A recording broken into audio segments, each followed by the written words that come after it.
So yesterday we discussed the features of a non-proportional equation and how to identify the unit rate or the constant rate, and then the actual constant in a word problem. So today we're going to look at tables and see how to write the same type of non-proportional equation from them. So looking at this table, they want us to write an equation for it, right? Write an equation for the line represented in the table. Okay, well, I remember that in Module 1, when we looked at a table, we looked for the constant multiplier first. But is there a constant multiplier in our table? Well, if I look really quickly at the pairs, I don't see any number that can multiply to get to the number in the y column, specifically looking at this row.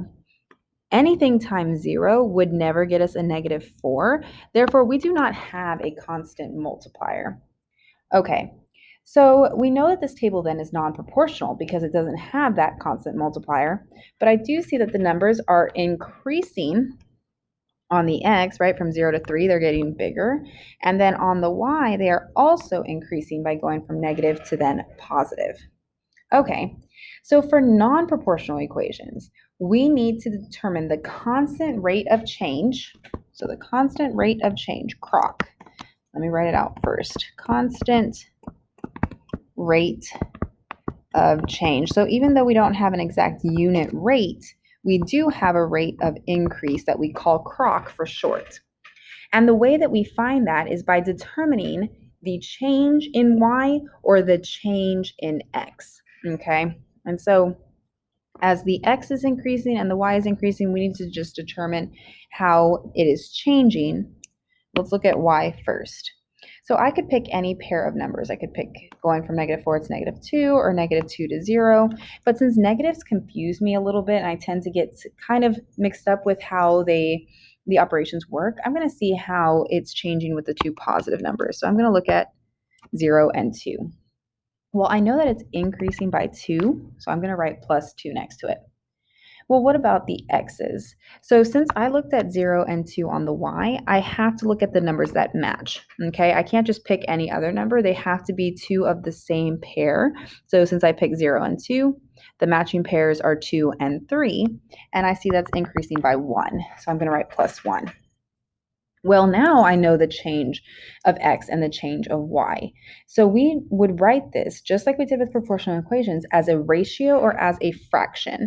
And the way we write that, it's still y over x, but now we're talking about the change that we see in the y column and the change that we see in the x column. And the way we write the word change is with this symbol for triangle. So go ahead and add this to your notes as well. This means the word change. So the math symbol is a triangle. Okay, so now that we have written our ratio, we are going to place the changes next to it and see what we get. So the y is changing by a +2, and the x is changing by a +1 or a +1. And what is 2 over 1 when I simplify it? Well, it is 2. So that means our constant rate of change, our CROC, is 2. We also call this, especially when we get into graphs for tomorrow, the slope. Okay, and we'll see more of why that is tomorrow. But our CROC, our constant rate of change, is 2. So we're going to put that on the line. All right, so now that we have the rate of change, I also remember that a non-proportional equation has something added to it or taken away at the end. Because if we actually write the equation from yesterday, it's y equals mx plus b. So we have already figured out what the slope is, right? What the rate is. And yesterday we know that that was the m value. Now we need to find out what the constant or the b value is in a table. Okay, and we also call that the y-intercept, which is something that we're going to discuss more tomorrow. So the y-intercept is going to be whatever number we start at in our table, specifically when we're looking for a certain number. Okay, so we have a starting amount yesterday or an initial fee yesterday in our word problem. In a table, it is whatever the y value is when x equals 0. So B stands for constant and is the y value when x equals 0. So I'm going to take my highlighter And I'm gonna highlight the x column because that's where my eye should look first. And I'm gonna look at when x is 0, what value do we have next to it? What y value matches with 0? So that is this row right here.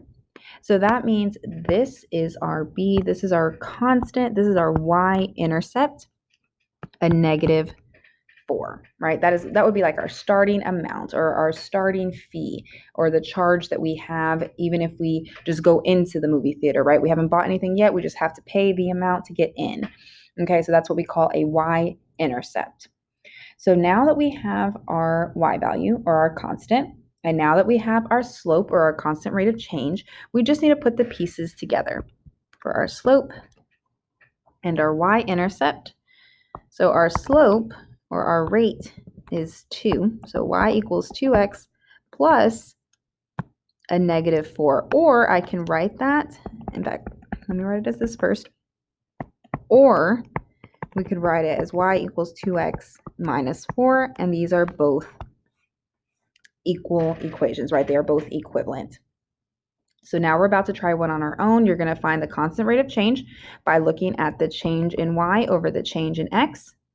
Then you're going to find the y-intercept by looking for 0 on the x and finding that y value, and then writing your equation following y equals mx plus b.